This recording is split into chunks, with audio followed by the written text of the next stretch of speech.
Hello বন্ধুরা, আজ আমি বানাচ্ছি পালং শাকের আর পেঁয়াজ দিয়ে মুচমুচে পকোড়ি। এটা বানানোর জন্য আমি প্রথমে পালং শাকটা ভালো করে ধুয়ে কেটে রেখেছি। একদিকে আমি পেঁয়াজ, লঙ্কা, ধনেপাতাও কেটে রেখেছি। একদিকে বাসন নিয়ে বাসনের মধ্যে আমি পালং শাকটা দিয়ে দিলাম।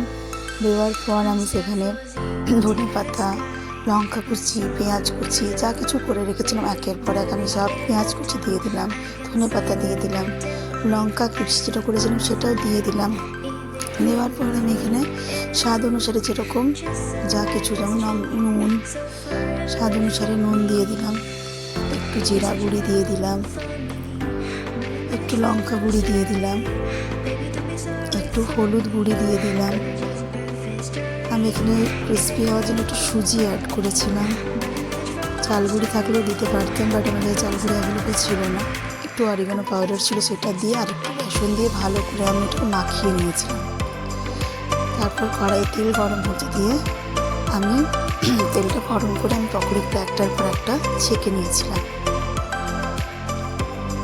পালং শাকের এই পকোড়াটা খেতে খুবই টেস্টি হয়েছিল, যা আমাদের সবার খুব পছন্দ হয়েছিল।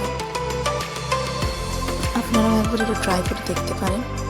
আশা করছি আপনাদেরও এরকম মুচমুচে স্বাদের পকোড়ি খেতে খুব ভালো লাগবে।